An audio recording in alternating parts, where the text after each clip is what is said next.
हमारी मुख्य पात्र रिको अपने साथी नट के साथ एबिस में उतर रही है।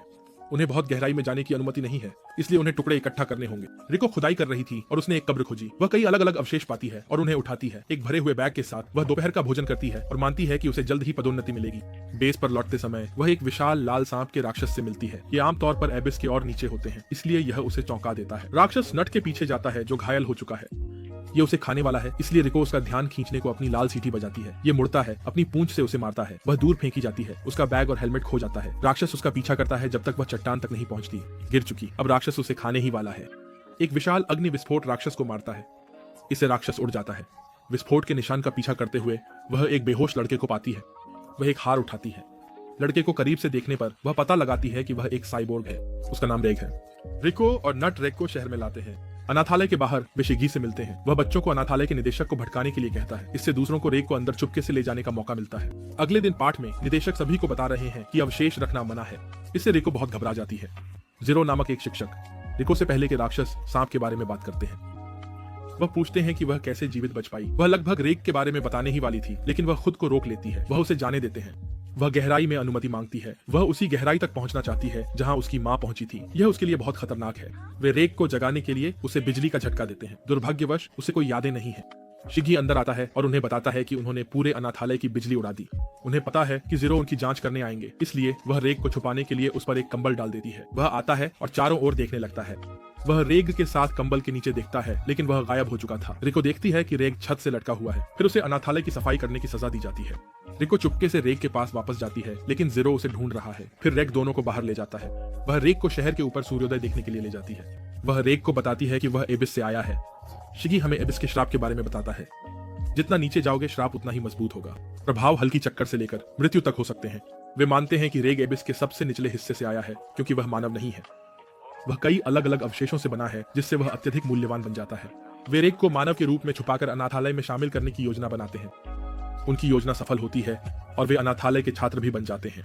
प्रसिद्ध खोजकर्ताओं का एक समूह एक साहसिक यात्रा से वापस आता है। वे एक सफेद सीटी लेकर आए और यह पता चला कि यह रिको की मां की सीटी है और उनका नाम लीजा था। सीटी की रैंकिंग लाल से शुरू होती है, फिर नीला, फिर बैंगनी और काला। सबसे उच्च रैंक वाली सीटी सफेद होती है। वे रिको को लीजा की सीटी देते हैं। जीरो रिको को उसकी मां लीजा के बारे में और बताता है। वह एक आक्रामक शराबी थी, हालांकि वह सबसे अच्छी खोजकर्ता थी। उसने रिको को यह भी बताया कि उसे एबिस का श्राप है। उसे चश्मा पहनना चाहिए, नहीं तो उसे सिर दर्द होगा। वह एक साहसिक यात्रा के दौरान पैदा हुई थी। वे बहुत गहराई में थे, इसलिए श्राप बहुत मजबूत था। लीजा ने सभी अन्य अवशेषों को छोड़ दिया ताकि वह नवजात रिको को सतह पर ला सके। उसने उसे बचाने के लिए एक श्राप प्रतिरोधी कंबल का उपयोग किया। रिको खुश होती है कि उसकी मां ने उसे बचाने के लिए प्रसिद्ध धन त्यागा। जीरो रिको से कहता है कि वह लीजा द्वारा उसके लिए छोड़ा गया पत्र पढ़े। पत्र पढ़ते समय उन्हें एक चित्र मिलता है जो रेग से बहुत मिलता जुलता है। उन्हें एक संदेश भी मिलता है जिसमें कहा गया है कि वह उसे एबिस के तल पर इंतजार कर रही है। वह दूसरों से कहती है कि वह एबिस के तल तक जाना चाहती है। ये एक लड़ाई का कारण बनता है क्योंकि यह बहुत खतरनाक है। रेग अपनी पहली यात्रा पर नेट के साथ जाता है। वे कई नरम अवशेष पाते हैं, हालांकि वे बहुत मूल्यवान नहीं है। वह नेट से कहता है कि वह एबिस के तल की खोज करना चाहता है, जिससे वह नाराज हो जाता है। वापसी के रास्ते में नेट श्राप से जूझ रहा है।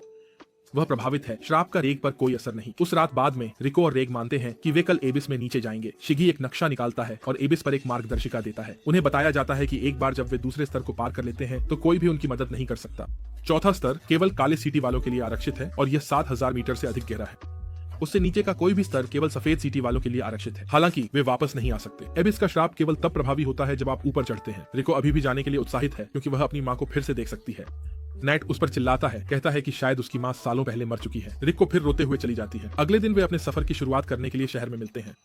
नेट और रिको सुलह कर लेते हैं और वह उन्हें एबिस के प्रवेश द्वार तक ले जाता है। प्रवेश द्वार पर रेग को अपने बैग के अंदर कुछ मिलता है। दोनों विदा लेते हैं और रेग कहता है कि जो चीज उसे मिली है वह इंतजार कर सकती है। फिर वे रेग के रोबोटिक हाथ का उपयोग करके नीचे उतरते हैं।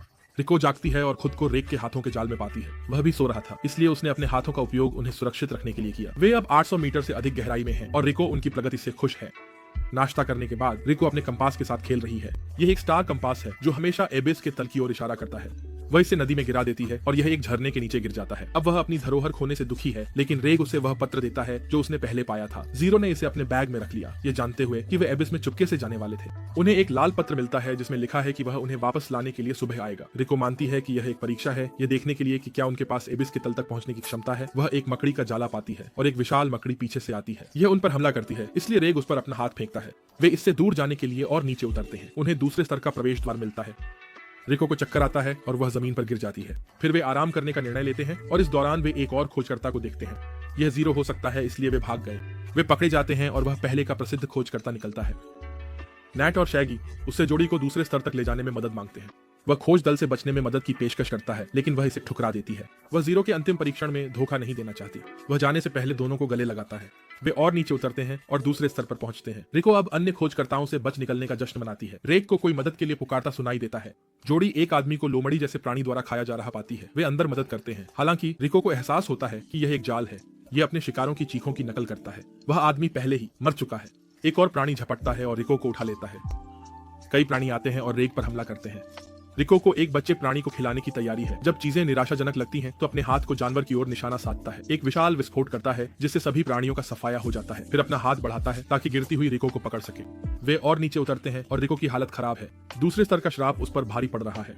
वह जागती है और देखती है कि रेग ने कितना विनाश किया है। रिको प्रशिक्षण देने का प्रस्ताव करती है, लेकिन बेहोश हो जाता है और जमीन पर गिर जाता है। एक बुरे सपने में देखता है कि रिको को प्राणी खा रहा है। रिको द्वारा जगाया जाता है, जो खुश है कि ठीक है। वे और नीचे उतरते हैं और रिको को ठंड लगने लगती है। रेग उसे अपनी केप देता है। बंदरों का एक समूह उन दोनों पर पत्थर फेंकने लगता है। वे उनका पीछा करते हैं, इसलिए रेग उन्हें उठाकर ले जाता है। अब बंदरों की पहुंच से बाहर वे अपनी यात्रा जारी रखते हैं। कोई उन दोनों को देख रहा है। वे एक गुप्त शिविर में पहुंचते हैं। रेग अपनी बाह ऊपर की ओर फेंकता है, लेकिन वह चौंक जाता है क्योंकि कुछ ने उन्हें पकड़ लिया है। यह पता चलता है कि वह एक वाइट विसल अन्वेषक है जिसका नाम ओजन है। ओजन एक पुल नीचे करती है ताकि दोनों अंदर आ सके। वे ऊपर मिलते हैं और वह पहले से ही जानती है कि रिको लिजा की बच्ची है। अंदर बैठकर वह पूछती है कि वे इतनी दूर नीचे क्यों हैं। वह उसे लिजा द्वारा भेजा गया संदेश दिखाती है। फिर वह उन्हें रात भर रुकने की अनुमति देती है। रात के बीच में रिको को शौचालय जाना होता है। रास्ते में वह एक बिना सिर वाले प्राणी से मिलती है। वह सुरक्षा के लिए रेग के पास दौड़ती है। अगले दिन ये पता चलता है कि उसने रेग के बिस्तर को गीला कर दिया। ओजन रिको से कहती है कि वह उसका पीछा करे ताकि वह राक्षस के बारे में समझा सके। रास्ते में ओजन उसे बताती है कि लिजा मर चुकी है और पत्र में अलग हस्तलेख का उपयोग किया गया है। फिर वह उन्हें अपने निजी कक्ष में ले जाती है। उन्हें वह अभिशाप प्रतिरोधी पात्र दिखाया जाता है जिसमें रिको को ले जाया गया था। वह बताती है कि रिको मृत पैदा हुई थी और उस पात्र ने उसे जीवन दिया। जो प्राणी उसने रात देखा था वह एक मांस था जिसे उसने उसमें रखा था। वह रिको को मृत मांस कहती है, जिससे वह परेशान हो जाती है। रेग उसे समर्थन देने के लिए आता है। अब ओजन दावा करती है कि वह दोनों को मारना चाहती है। वह रेग की टांग पकड़ती है और उसे जमीन पर फेंक देती है। रिको रेग की मदद करने की कोशिश करती है, लेकिन ओजन उसे दूर झटक देती है। अब वह खून से लथपथ है, इसलिए रेग ने लॉक इन करने का फैसला किया। वह अपनी आग की धमाका तैयार करता है। वह उसकी बांह पकड़ती है और उसे रिको की ओर मोड़ देती है। वह आखिरी क्षण में अपनी बांह को दूर धकेलता है, जिससे वह छत पर गोली चला देता है। वह ओजन को दीवार में धकेलता है और उसकी बांह प्रकट होती है। उसके पास कई निशान हैं, जो उसकी ताकत का स्रोत है। फिर वह लॉक इन करती है, जिससे रेग डर जाता है। फिर उसे बाद में बेहोश और बुरी तरह घायल देखा जाता है। वह उसे गिरा देती है और जगाती है, पर वह पैर रखती है। फिर जागता है और ओजन बताती है कि यह परीक्षा थी। दावा करती है कि यह सबक था और वह प्रशिक्षण दे रही है।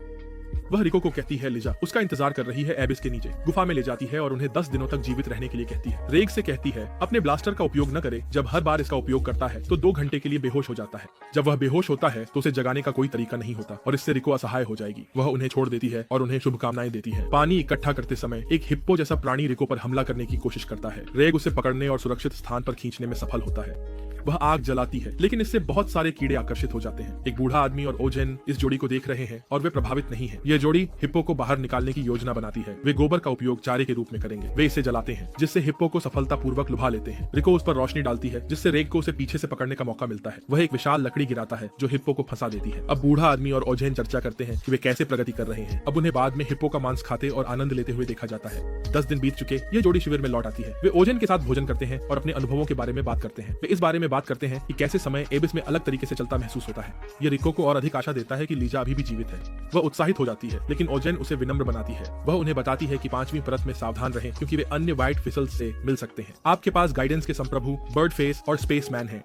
वैसे उन्हें वास्तव में ऐसा नहीं कहा जाता है। वह कहती है कि वे दोस्ताना नहीं है। वह उसे एक पिकेक्स देती है जो लिजा की थी। एक फ्लैशबैक में लिजा और ओजन की बातचीत दिखाई जाती है। वह ओजन से कहती है कि अगर वह कभी रिको को पाए तो उसे बताना कि वह एक जीवित लाश है। उसे यह भी मिर्को से कहना चाहिए और उसे प्रशिक्षित करना चाहिए और उसे वापस उसके पास भेजना चाहिए। वे अब तीसरे स्तर के द्वार के सामने खड़े हैं। वे इसे नीचे उतरते हैं और एक और छेद पाते हैं। रेग दोनों को नीचे उतारता है। वे एक छोटी गुफा में उतरते हैं। वे बाहर देखते हैं और महसूस करते हैं कि उन्हें लगभग 4000 मीटर नीचे उतरना है। वहाँ खतरनाक ड्रैगन जीव है, इसलिए वे कुछ और जानवरों का चारा के रूप में उपयोग करते हैं। रेग जोड़ी को गुफा से गुफा में ले जाता है। वे नीचे उतर सके। वे गुफा के माध्यम से कुछ छोटे जीवों का पीछा करते हैं। वे एक पुराना जहाज पाते हैं। अपने रास्ते में वह एक राक्षस से मिलती है जो उस पर हमला करने की कोशिश करता है। रेग उसे बचाता है। वह इसे शूट करने पर विचार करता है, लेकिन उसे ऑजन की बात याद आती है। वह फिर भी इसे शूट करता है, ये मानते हुए कि यह एकमात्र जीव है। पहले का लाल सांप राक्षस आता है और जोड़ी का पीछा करता है। पहले का छोटा जीव बाहर निकलने का रास्ता बंद कर देता है और रेग बेहोश होने वाला है। जीव रास्ता तोड़ देता है, जिससे छोटे जीव डरकर भाग जाते हैं। जोड़ी अब भाग जाती है, लेकिन रेग अब बेहोश हो चुका है। वह रेग को उसके हाथों से खींचती है। वह भूखी